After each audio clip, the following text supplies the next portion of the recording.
નમસ્કાર વહાલા વિદ્યાર્થી મિત્રો, સ્વાગત છે આપ સર્વનું આપણી પોતાની યુટ્યુબ ચેનલ ઓશન કોચિંગ ક્લાસીસમાં. વિદ્યાર્થી મિત્રો, દ્વિતીય સત્ર માટે અતિ ઉપયોગી એવું વિકાસ મૂલ્યાંકન લક્ષ્ય અસાઇનમેન્ટ લોન્ચ થઈ ચૂક્યું છે અને આપણી ચેનલ ઓશન કોચિંગ ક્લાસીસ પરથી તમને મળવા જઈ રહ્યું છે તેનું સંપૂર્ણ સોલ્યુશન. જેમાં આજે આપણે ભણીશું ધોરણ 8 આપણો પ્રિય વિષય અંગ્રેજી, જેમાં વિકાસ મૂલ્યાંકન લક્ષ્ય અસાઇનમેન્ટમાં પ્રશ્ન ક્રમાંક 3નું આજે આપણે સોલ્યુશન મેળવીશું. અગાઉ આપણે પ્રશ્ન ક્રમાંક 1 અને પ્રશ્ન ક્રમાંક 2 ભણી ચૂક્યા છીએ. चलो 3 कहे छे निम्नलिखित प्रश्नों के उत्तर एक एक वाक्य में लिखिए. जेमा पहला सवाल नो जवाब आवशे कवि के अनुसार पूर्ण मानव समानता की मंजिल बहुत दूर है.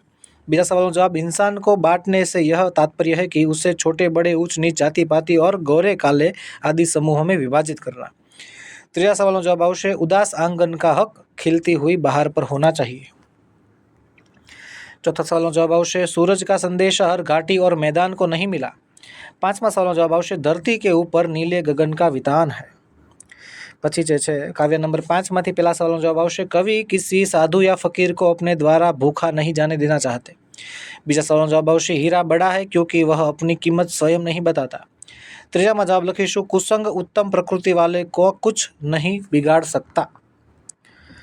चौथा में जवाब आविशु तुलसीदास प्रेम और धन से प्रेम का महत्व देते हैं.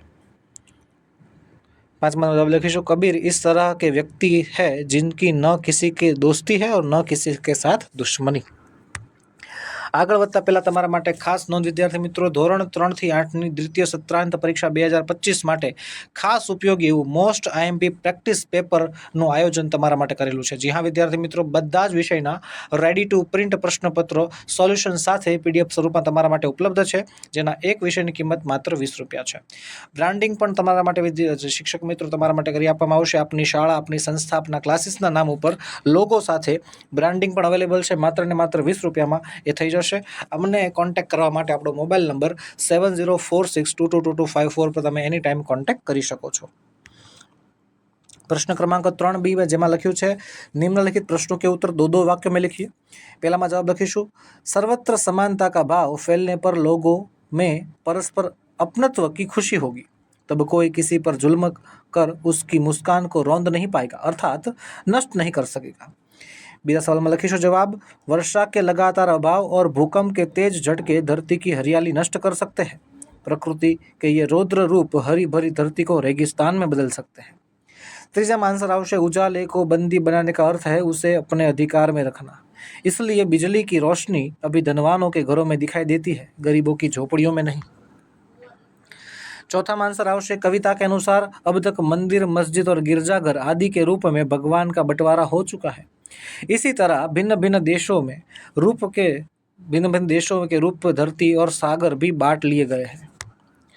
चलो आगे लखीशु काव्य नंबर 5 में पहला सवाल है कबीर उतने ही अन्न और धन से संतुष्ट रहने वाले गृहस्थ है जिसमें उनके कुटुंब का गुजारा हो, न वह भूखा रहे और न कोई साधु फकीर उसके दरवाजे से भूखा जाए. बीजा सवाल जवाब लखीशु कबीर सोच समझकर कार्य करने की सीख देते हैं क्योंकि सोच समझकर किया गया काम ही सफल होता है. काम सफल होने पर किसी को हमारी हंसी उड़ाने का मौका नहीं मिलता. तीसरा सवाल जवाब लखीशु उत्तम प्रकृति के लोग बुरे लोगों का साथ रहकर भी उनके दुर्गुण ग्रहण नहीं करते. कुसंगति उनके स्वभाव को प्रभावित नहीं कर पाती. चौथा सवाल में जवाब लखीशु तुलसीदास जी बिना प्रेम के अतिथि को सच्चा स्वागत नहीं मानते. वे सच्चा स्वागत उसी को मानते हैं जिसमें मेहमान को देखकर यजमान हर्ष विभोर हो उठे और उसकी आंखों में स्नेह उमड़ आए. काव्य नंबर 6 में पहला सवाल में जवाब लखीशु इस अंधड़ में साहस तोल का अर्थ है कि तुम्हारे साहस की परीक्षा का समय है. ऐसे कठिन समय में ही मनुष्य को अपने परखने का मौका मिलता है. बीजा सवाल जवाब आवश्यक सागर को भी तो पहचानो. इस वाक्य में मनुष्य का साहस और शक्ति की बात की गई है. कवि कहना चाहते हैं कि कोई किस कठिनाई नहीं जिसका हल मनुष्य के पास न हो. तीसरा सवाल में जवाब लखीशु एक और समुद्र में ज्वार उठा है तो दूसरी ओर कवि के हृदय में भावनाओं का ज्वार उठा है. इस प्रकार समुद्र और कवि हृदय इन दो स्थानों पर ज्वार उठा है. વિદ્યાર્થી મિત્રો, તમારા માટે મોસ્ટ આઈએમપી અતિ ઉપયોગી એવા ધોરણ 3 થી 8ના પ્રેક્ટિસ પેપરનું આયોજન કરેલું છે. બધા જ વિષયના રેડી ટુ પ્રિન્ટ પ્રશ્નપત્રો તમને સોલ્યુશન સાથે મળી શકે એમ છે. એક વિષયની કિંમત માત્ર ને માત્ર 20 રૂપિયા છે. અને શિક્ષક મિત્રો, તમારે જો તમારી શાળા, ક્લાસીસ કે સંસ્થાના નામ ઉપર પ્રશ્નપત્ર જોતા હોય, એનું બ્રાન્ડિંગ જોતું હોય તો એ પણ અવેલેબલ છે. માત્ર ને માત્ર એક વિષયના 20 રૂપિયા કિંમત છે. આપણો મોબાઈલ નંબર 7046222254 પર તમે એની ટાઈમ કોન્ટેક્ટ કરી શકો છો. આગળ વધીએ પ્રશ્ન ક્રમાંક 3 क, જેમાં काव्य नंबर 3 માંથી पहला सवाल में जवाब लखीशु। इंसान को बांटने का अर्थ है कि सभी मनुष्यों को समान दृष्टि से न देखना। आज ऊंच नीच, जाति पाति, गोरा काला आदि भेद कर लोगों में अलगाव की भावना पैदा कर दी गई है। सभी मनुष्यों के रक्त में एक जैसी लालिमा तथा उनमें एक जैसी भावनाओं की अनदेखी कर केवल उनके बाहरी स्वरूप पर ध्यान दिया गया है। इस प्रकार इंसान का बंटवारा किया गया है। बीजा में लखीशु, कुछ लोग के भगवान मंदिर में, कुछ लोगों के भगवान मस्जिद में रहता है। कुछ लोगों ने तो अपने भगवान को गिरजाघर बनवाए हैं। एक ही भगवान लोगों ने अलग अलग ढंग से देखा है, वे उसकी अलग अलग तरीके से पूजा करते हैं। इस तरह लोगों ने भगवान को बांट लिया है। तीसरा सवाल में जवाब लखीशु। चट्टान का अर्थ है वे लोग जो भेदभावों को जुल्म सहते सहते पत्थर जैसे कठोर हो गए हैं। हमें उन लोगों के साथ समानता का व्यवहार करना है, उन्हें भी अपनत्व प्रदान करना है। इस प्रकार प्यार का शीतल जल देकर चट्टानों की प्यास बुझाई जा सकती है। काव्य नंबर 5 માંથી पहला सवाल जवाब लखीशु। सोच समझकर कार्य करना ही बुद्धिमानी है। बिना सोचे समझे कार्य करने से कार्य बिगड़ जाता है। कार्य बिगड़ने से पछतावा होता है। इतना ही नहीं, दुनिया में हंसी होती है। लोग तरह तरह की ताने मारकर मजाक उड़ाते हैं। इस तरह बिना सोचे समझे कार्य करने वाले को उसका बुरा परिणाम भोगना पड़ता है। बीजा सवाल में जवाब लखीशु। रहीम मानते हैं कि उत्तम स्वभाव वाला व्यक्ति बुरे लोगों के साथ रहे तो भी उससे प्रभाव में नहीं आता। चंदन के पेड़ पर सांप लिपटे रहते हैं, परंतु चंदन में उन सांपों का विष व्याप्त नहीं होता। सांपों के साथ रहकर भी चंदन उसके विष से अछूता ही रहता है। इस प्रकार चंदन और भुजंग के उदाहरण द्वारा रहीम कहते हैं कि अगर व्यक्ति उत्तम कोटि का हो तो वह संसार में रहकर यहाँ की बुराइयों से अपलिप्त रहता है। काव्य नंबर 5 में पहला सवाल जवाब लखीशु। तुलसीदास अपनेपन की भावना को बहुत महत्व देते हैं। वे कहते हैं कि जिस घर में लोग हमें आया हुआ देखकर हर्ष का अनुभव न करें, हमें देखकर जिनकी आंखों में स्नेह की चमक न पैदा हो, उस घर में भले सोना बरसता हो फिर भी हमें वहां नहीं जाना चाहिए।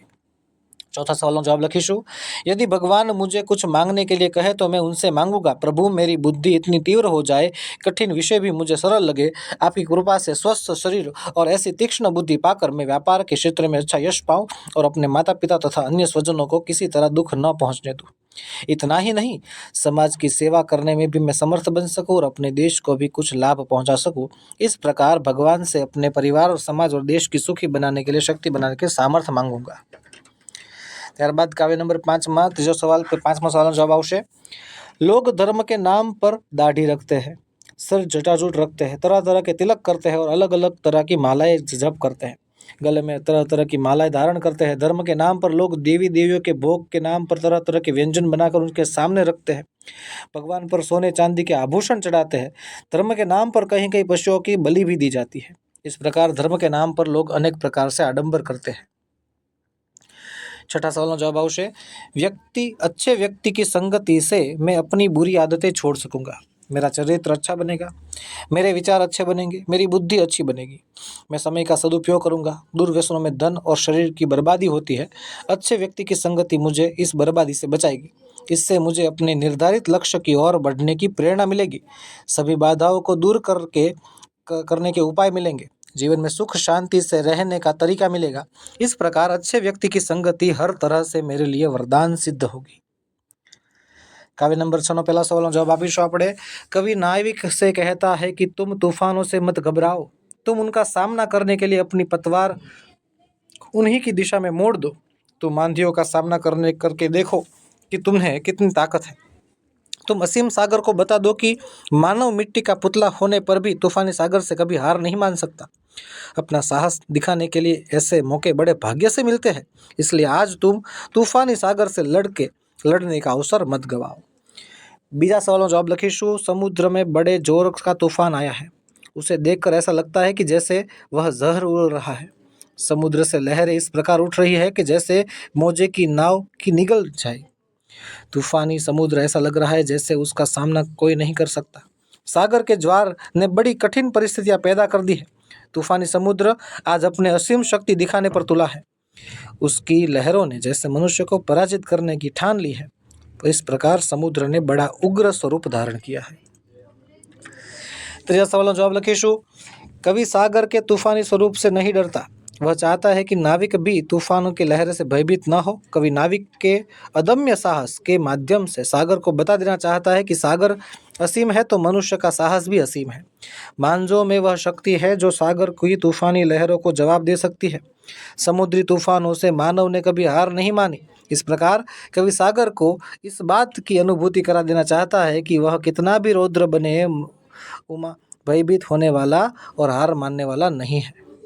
चौथा सवाल जवाब लखीशु। सागर पार करने के लिए तूफानों से न डरना जरूरी है। तूफानों से लड़ने के लिए पूरी तरह से तैयार रहना चाहिए।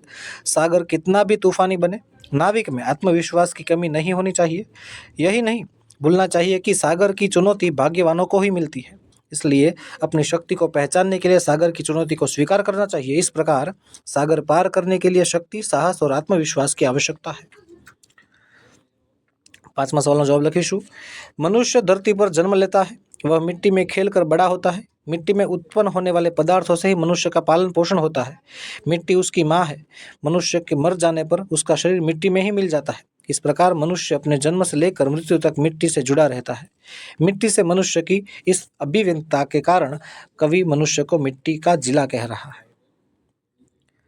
આગળ વધીશું। પ્રશ્ન ક્રમાંક 3 કાવ્ય પંક્તિ પૂર્ણ કરવાની છે। મંદિર મસ્જિદ गिरजाघर ने बाट लिया भगवान को, धरती बाटी सागर बाटा मत बाटो इंसान को। बीजी पंक्ति है, अब भी हरी भरी धरती है, ऊपर नीला वितान है, पर ना प्यार हो तो जग छूना जलता रेगिस्तान है।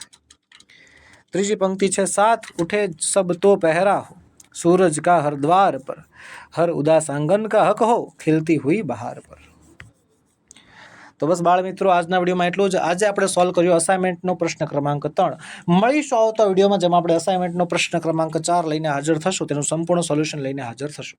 વિદ્યાર્થી મિત્રો, આ વિડીયો ગમ્યો હોય તો લાઈક કરો, તમારા મિત્રોમાં શેર કરો અને ચેનલમાં નવા હો તો સબસ્ક્રાઇબ કરો।